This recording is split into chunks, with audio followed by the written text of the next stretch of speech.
risen. You know, those words, Christ is risen, truly he is risen, is very tied into the gospel reading today and our disposition when we respond, truly he is risen. Truly he is risen, but is it true in our hearts that he is risen? We see that the gospel reading for today, it speaks about Thomas, who was with Christ throughout his entire ministry, each and every day. But then when he died, he said, unless I put my hand in his palms and put my finger in the place of the nail, and unless I put my hand in his side, I will not believe. And I think that phrase and those words that Thomas spoke 2,000 years ago are some of the same phrases we find not only in times of distress, but also times when we don't know exactly what God is going to do for us. You know, so many times we look for the positive proofs of things. We look for what is the reality of the situation? What is the concrete foundation of whatever we're examining? And it's interesting, last night I was flipping through the channels, and one of the Discovery programs was the conspiracy theorists on practically everything that you can imagine. And I was looking at that and thinking about today and the gospel reading today of that same mentality being present in the time of Christ as it is today. If I don't see it myself, I don't believe it. You know, we look back at many things in history, and we weren't there to experience them.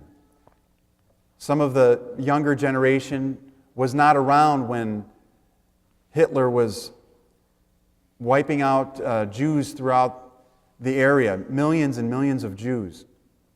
And when people were fighting in wars and dying, and when Greece was oppressed, and when anything happened that was outside of our vision, sometimes we become cold to those things and we don't even see them as being realities. And you might say, well, I know that there was Hitler and I know that there was these things that happened. We can see and we know that the tradition and the history of the world proves these things. But I pose to you the question, do you really feel those things? And the answer for all of us as a nation is no. Now you might be saying, well, I don't doubt that those things happen. But are we passionate? And are we feeling for the needs of those in the world? No, we're not. As a church, we're not. As an Orthodox church, we're not. And as a society, we are not. Because these things continue. Do we feel for those who are being unjustly treated throughout the world? Probably not. Do we feel for those Christians who are being persecuted in other countries, such as India and Muslim countries trying to promote orthodoxy? No, we don't. We pass an occasional tray when there's hurricanes and we see what's happening on TV and we hear of the needs, but we pass that tray, and there's some of the largest trays that we collect after 9/11 and after Hurricane Katrina, and then we go about our way. And what happens to that? We forget about it. You might be saying, no, I don't, but we do. We forget about the needs and the plights of those around us and throughout the world. It's a statistical fact that we do. This is the lesson we have today from Thomas. Not that he was the one of the 12 that showed us what not to do, but he shows us what we do on a daily level. The lack of understanding of what is actually happening around us. And Christ says to him, blessed are those who believe but don't see. And Jesus was walking on the road to Emmaus as we hear that story. And he's speaking with the disciples, and they were so down and disappointed that they didn't even look up to see the face of Christ. They didn't recognize him. And one of the reasons theologically that he wasn't as he looks in the icons to them or that everyday look, is because when he had died and came back to life again, he took on this new body. And it's called in theology, eschatological body, the body of the end times, an androgynous, angelic body, just like the angels here, Michael and Gabriel. Are they a boy? Are they a girl? Can't tell. Doesn't matter. There is no sex for an angel because there is no need for that. So Christ comes back in this angelic body and speaks. And the only ways that they recognize him is when he speaks to them. And then what happens? Boom, he disappears. But when he showed him, Thomas, his hands and his side, then Thomas said, "Oh, now I see." But for us, this is another lesson for us. To look beyond the face of a person, to look beyond the normal interactions of a daily life and the things that we see as the marred sinfulness of each other. One of the worst places we see that is in marriages, when people focus on the negatives in their spouse.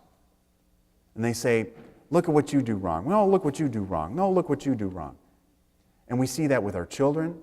We see that with children's rivalries between each other, family members especially, and we see that in the workplace.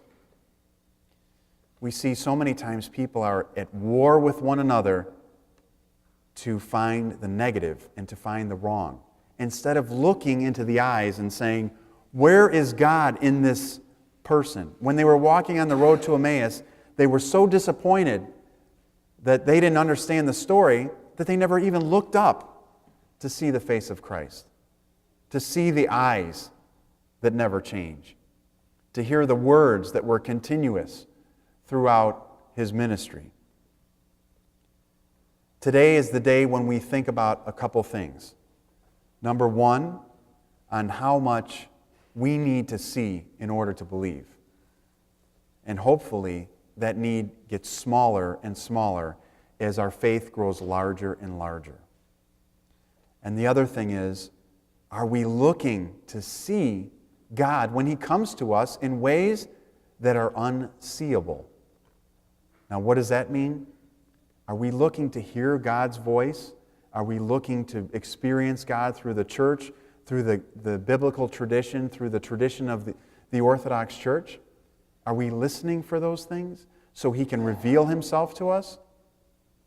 Or are we trying to find the hardcore proof in a different way, the visual proof that the disciples were looking for? Even though Christ was walking with them on this road, the only way that they really would have understood it is if they were sitting at the tomb and watched the stone roll away and Jesus coming out of the tomb. And then they would have went back and said, "We saw the stone roll away." And then, you know what would have happened? The other guys would have said, the other disciples, "I don't believe that. You were probably overtired. You were probably too sad." And sometimes we do that to one another. Someone says, "I had an experience in church. I had a good feeling, or I saw something that made me feel warm inside." And what do? We say, "Yeah, maybe you were fasting too much, or maybe it was the score the ya last night or something that's biting back on you." But many times we have to think about other person's experiences and our own experiences and say, how are we going to be faithful, not only in what others tell us, in what they experience, but mostly what the church tells us. You know, we have this banner here of Christ holding the hand of Adam, raising him from the tomb, this right here, this wood lavadon as it's called. But if you don't believe that, there's no proof. There's no pictures, there's no video, there's no sound bites. That is strictly on faith.